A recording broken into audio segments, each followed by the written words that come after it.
Like I was cooked. This skin complexion, do you see? The lighting has to be a certain way to really see me. So I already said, oh, okay, well, I guess my video is just going to be for me seeing, because I had my tripod to record myself. I'm like, I guess my video is just going to be for me hearing back my voice, how my performance did, because clearly I can't post this because you're not going to be able to see me.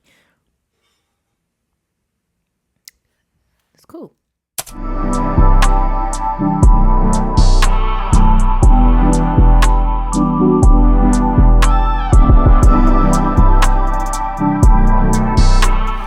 Back to On the Rug. I am your host, Nisha, and this is my co host back there, Roxy, laid out per usual. If this is your first time watching the show, hi. If you are a friend that has been with us since episode 1, always appreciate you. Have to be honest, I wasn't sure if I was going to make it to even do the show anymore after last night. All I got to say is today's episode, let me give a disclaimer, a crash out. You may experience me crashing out today in today's episode. I'm going to talk to you guys more about it towards the end. But yeah, gotta stay focused. I thank God that I made it today and that I'm here, because when I tell you the story about what happened, I was really contemplating like giving up, not on life or anything like that, but giving up on my aspirations with this show and music after what I experienced last night, something that I realize is common that people go through. But like my voice coach told me today, she said, girl, you a soldier. I already knew you was a soldier. You gonna make it through. But I got my Snickers to help me with the crash out when we get there. It should say, instead of satisfied, survived. Okay. Let's get into the show. We have book chat right now. In our book chat segment, we are on chapter 4 of the book called The Pivot by Kim Gallo. It's incredible the things that we've been learning to help us that are parents with autistic children, or if you are autistic. So yeah, that's where we're at with book chat. Let me try to keep focused.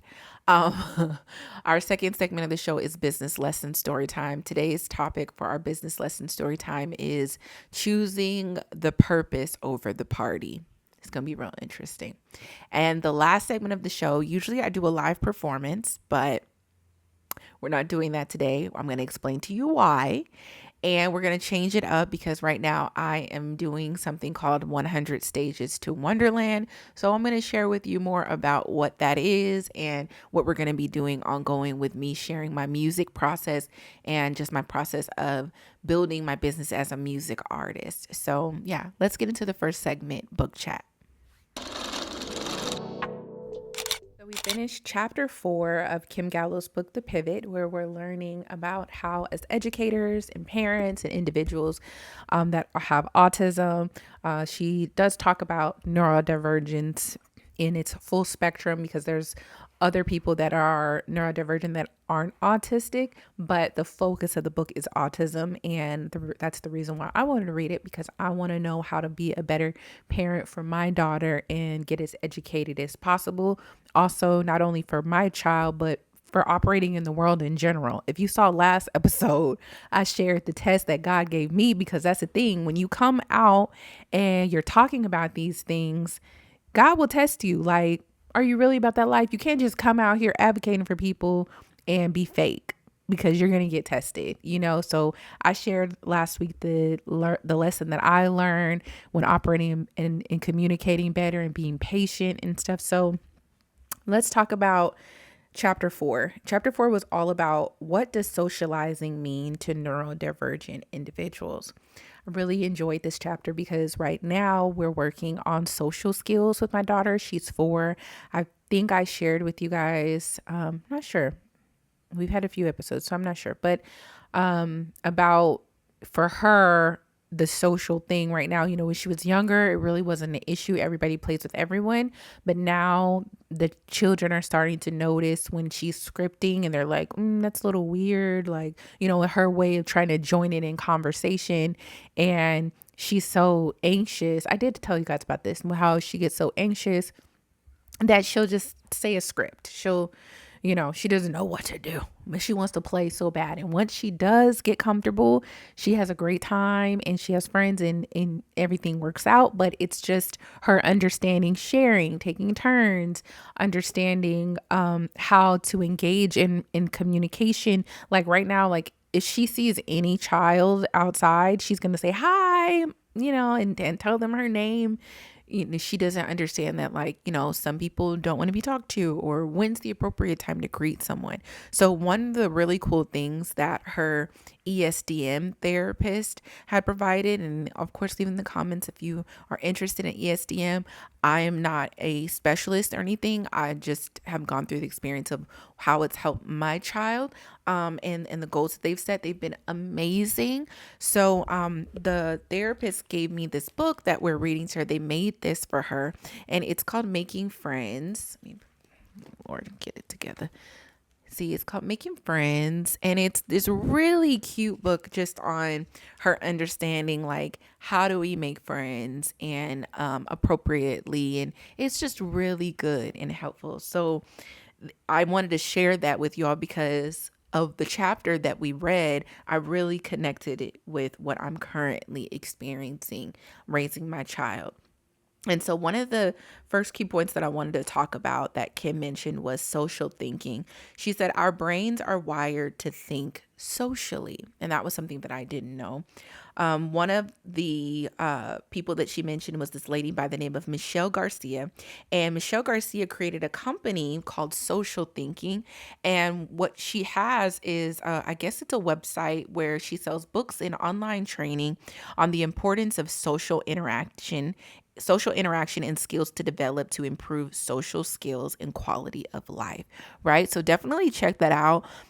Or if you know someone who has children or teenagers or whatever, or, that's on the spectrum and may need help with their social interaction skills, because let me tell you, like, just because your child, whatever they have going on, is going through things, that doesn't mean that they need to be isolated, and that doesn't mean that they can't have friendships. Like recently, my husband's brother, he's on the spectrum, and he visited America for the first time.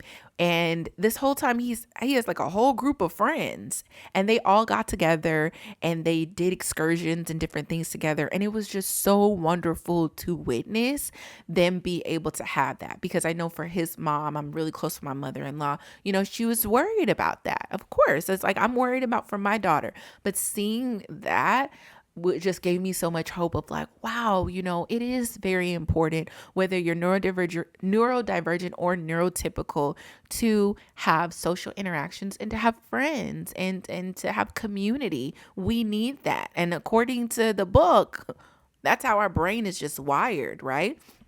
She said, in the worlds of neurotypicals and neurodivergence, there are the 3S words. And that's what we're going to learn more about in this segment, which is self-awareness, self-monitoring, and self-control.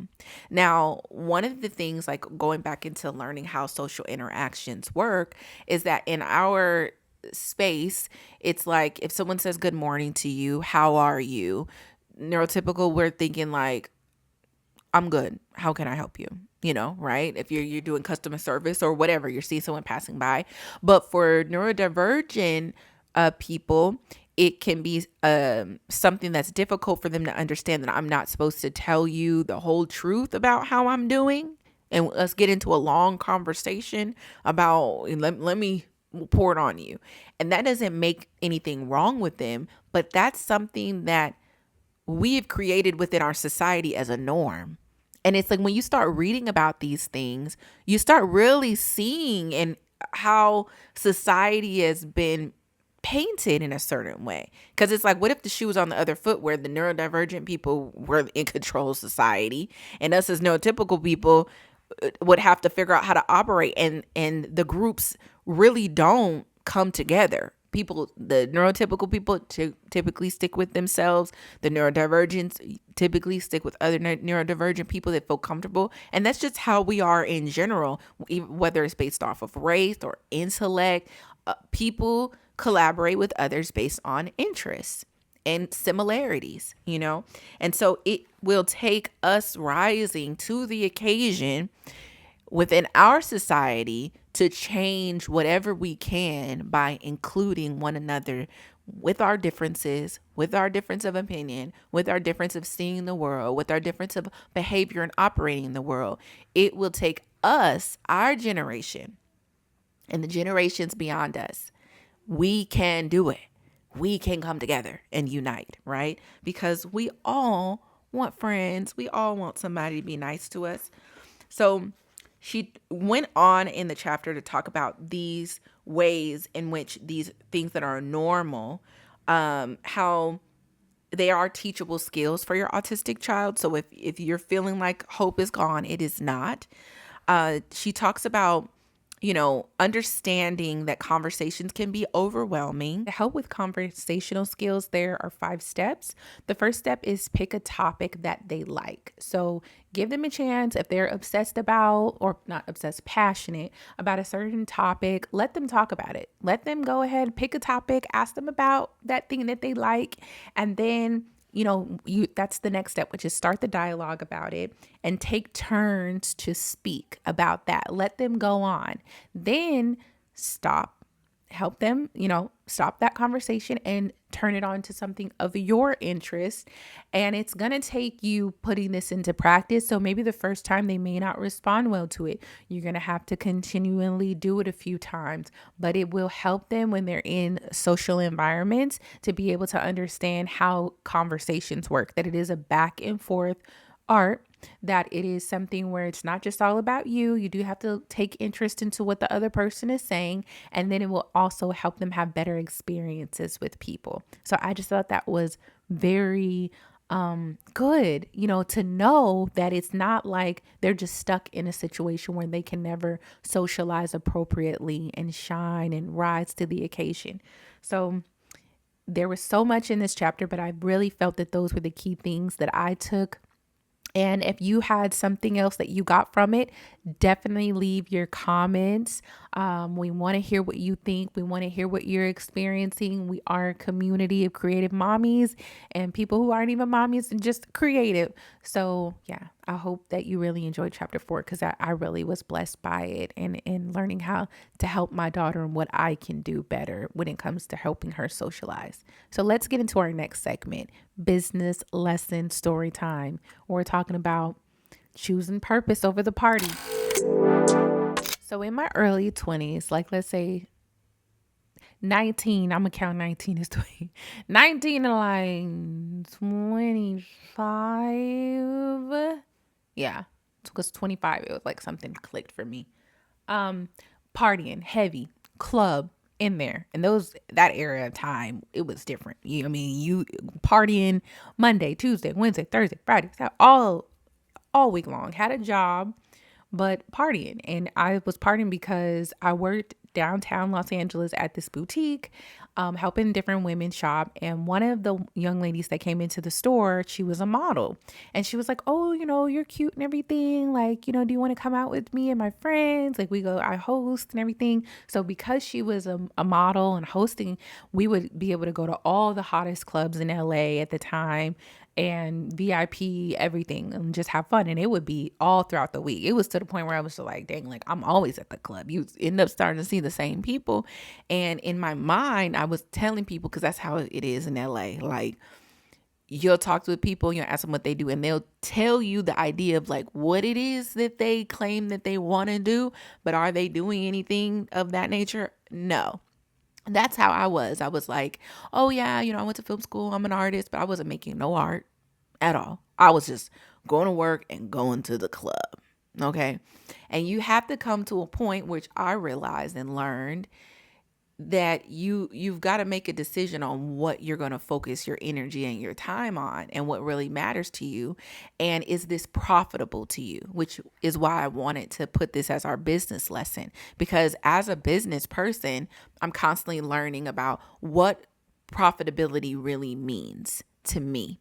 And it's not always just dollars and cents. Is customer experience a profitable thing to me?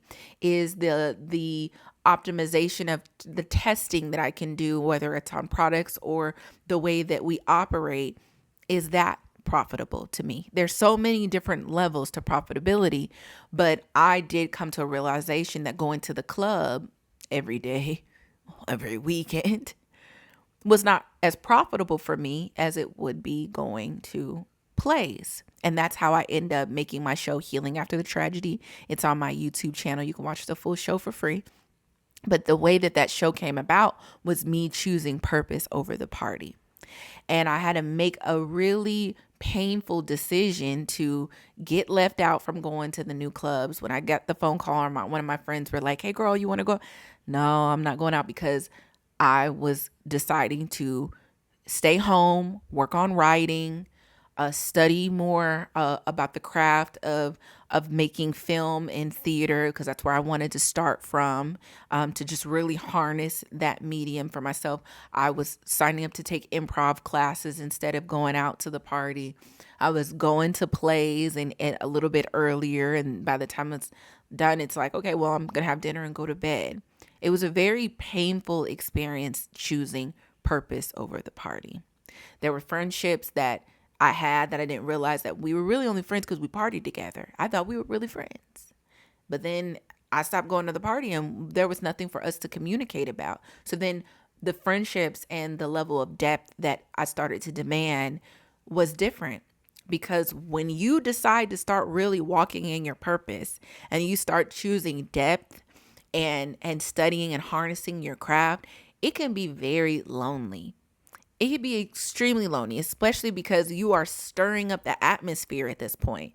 Everything was working in this one way, and now you're choosing what God wants for you. Whether you believe in God, you're Christian or not, purpose is a God thing. And when you choose it and start believing that you can really accomplish something, and instead of just doing whatever thrill and chasing after, and it's a good thing. I'm glad that I party. I'm glad that I clubbed. I'm glad that I've experienced what I've experienced. But at the same time, I'm in my 30s now, starting from ground zero, when I could have been using that time in my 20s and been further ahead. And that's just the reality. You got to make a choice, because time will not wait for you. And that's all I got for you. It's not going to wait. So what are you going to choose? And if you've chosen purpose over the party, keep choosing purpose. As hard as it gets, as lonely as it gets, the struggle is real. I'm about to crash out in this next segment telling y'all about what I went through last night. Choosing purpose and how painful purpose is. Okay? We keeping it real. I got to open up this Snickers. I'm hungry. But that's the reality of it. You're going to lose some friendships. You're going to lose the identity that you thought was keeping you happy, because you're bored with all the stuff that you're doing. If you really are honest with yourself, and you really enjoy when you're preparing yourself for the moment to step into alignment of your purpose. You really enjoy doing the right thing. You really enjoy getting some rest and taking care of your body and your mind and your talents. That's what's really going to make you happy. But it's going to be a painful choice. Don't let anybody kid you. But it's worth it. It's so worth it. Let me get into my crash out. We're going to get to the next segment. 100 Stages to Wonderland.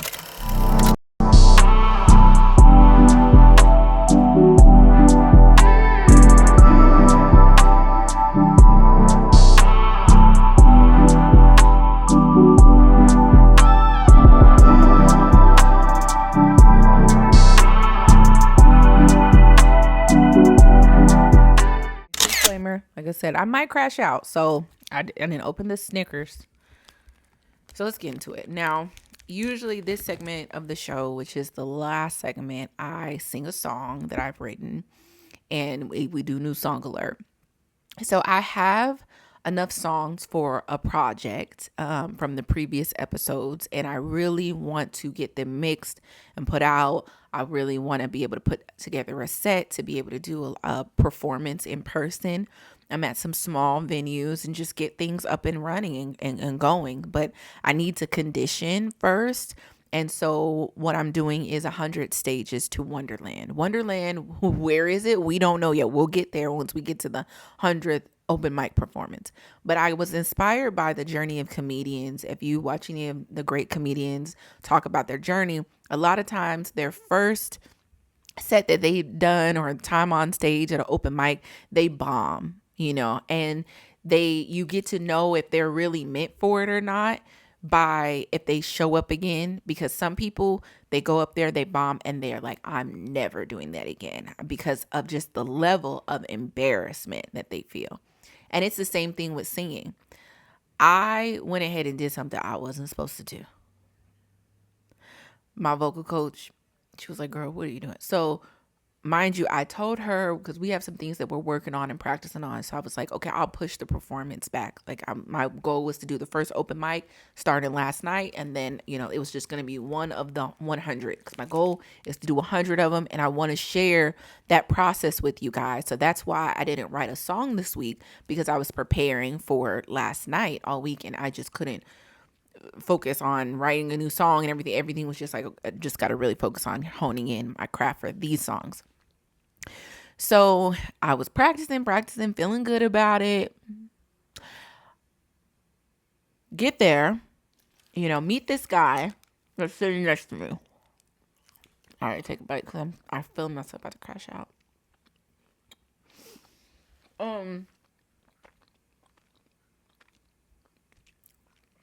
Really nice guy. I went by myself because I was like, I'm so nervous. I just want to focus. I don't want to have none of my people with me, because I just really want to, if I embarrass myself, I don't want them to remember it. So I knew inviting my mom was like, why wouldn't you tell me? I'm like, girl, I don't want you to see me crash and burn. That's what I thought. I was like, I'm so nervous. I just want to get it out the way, and then I'll invite you guys to any other ones that I do. So I was sitting next to this guy, and he was like, you know what? There's something about you. I feel like you gonna really do well. Like certain people, I just know they got that thing about them. So I'm like, I'm gonna start. Like, people, I ain't even open my mouth. Like, you can see me. Yeah, I'm about to go up there and kill it. First thing I noticed, the lights are blue. And if you've ever seen that infamous Beyonce clip where she's all mad because when she was working with MTV for her, I believe it was like a VMA performance, she was mad because she was like, you can't put blue lights on a black girl. I was already cooked.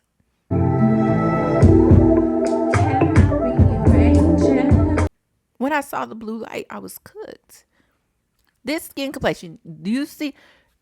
The lighting has to be a certain way to really see me. So I already said, oh, okay, well, I guess my video is just going to be for me seeing, because I had my tripod to record myself. I'm like, I guess my video is just going to be for me hearing back my voice, how my performance did, because clearly I can't post this because you're not going to be able to see me. It's cool. Get up there, introduce myself. I could fully hear myself on the mic. And I began to sing, and I'm not hearing anything on the mic coming out. This is my first open mic singing. I've done poetry, open mics, poetry night, and that too. The poetry world is a whole different world than the music world. So I'm like, oh, okay, just let me go up. Girl, nothing's coming. So the mic is low. Bringing out the best in me. Is this love? Could it be? Oh, is this love? Bringing out the best in me. Then I start hearing echoes and reverb, and mind you, I get in my head. So the moment I was already so nervous, And then I start hearing all these different things. I'm not thinking about my placement. I'm not thinking about my breath control. At this point, I'm just trying to survive this embarrassing moment that I'm having. Just trying to survive. Just trying to survive, Lord God. It was horrible. It was horrible. The hot garbage that came out of my mouth. Confused. Not knowing. But I pushed through. The second song, I felt a little bit more confident. I pushed through it. The sky ain't blue, not everywhere. At the same time, no, the sun don't shine, not everywhere. But it was horrible too. And child, I cried myself to sleep last night. And I was like, I don't think I'm gonna make it. I'm gonna make it. This ain't for me. I can't even sing. But then I was like thinking to myself, well, if my mic wasn't so low and I didn't know, now I know going forward, like I gotta tell them, oh, can you raise my volume up? Or can you not put, because I sing raw. Like if you guys have heard any of my other songs, like I don't do reverb, I don't do delay. And when I do, it's very, very faint. Very, like I am like, maybe I was born in the wrong time. I'm like an old school kind of artist. I don't punch in. I sing one full take at a time. I don't like a whole bunch of things added onto my vocals. I don't really like auto-tune. I like raw, just a raw mic. Raw sass. Raw as we can get it. That's what I like. And it was the total opposite last night. I said, why me? Lord, why they gotta do this to me? I just see my Snickers, God. It's okay. But you know what? In between the feeling depressed, I was like, I got to get back up there and do it again. I got to get it right. And that's that Black Mamba. Because that's who I look up to, Kobe Bryant. When I think, what would Kobe do? Kobe would get back in the gym. He didn't have some games where he didn't shot nothing but air balls. What he do, go back, score 40 on them. That's where I'm at now. And I understand for a lot of people, that type of moment, I get it. It's a testing. Like, you would literally feel like, I'll never sing. And that's how I thought. I cried myself to sleep. I was like, I'm never going to sing again. I'm never going to do my show anymore. I'm not going to show up anymore. And I woke up this morning. It was like the enemy had put his chess piece out there on the board. And God was like, you ain't giving up. I'm on my YouTube feed, Juanita Bynum. If y'all don't know who Juanita is, you better get to know her. She came up on live like randomly and I clicked on it and she was like, you better get up. You laying down feeling sorry for yourself. That's not God talking to you. You better. Oh my gosh. I was just like, let's go. We gonna record today. I was about to cancel my vocal lesson with my vocal coach. I'm like, oh no, I'm going to vocal lessons today. I'm gonna keep going. I'm gonna get better. I'm gonna keep putting up shots in the gym. Oh yeah. I'll crash out if I have to. But that's why I gave myself a goal of 100, because it's like, you're going to have some nights that aren't going to be so good. And there's so much to learn. And I also learned the reason why there are recording artists and performance artists. They are not the same. Recording artists, everything, you're in a controlled environment. You can make stuff sound amazing. For being a performance artist, there's so many things that can happen unexpected. From your mic to the audience to something on the stage, your hair, like, I mean, the lighting, there's so many different factors that could come up against you, and your mental has got to be so strong to push past it. And performing original songs too. Come on, like, being an artist is not for the faint of heart. And I have so much more respect for comedians. I have so much more respect for rap artists. I have so much more respect for singers. Girl, the singers is going through it out here because they could put little stuff on you. Some people, reverb and delay works wonders on their voice. You know, like on a raw mic, it just doesn't sound good, but that doesn't mean they can't sing. But everything is mental. And even in business, like they tell you it's 90% mental, 10% work. Why would they say that?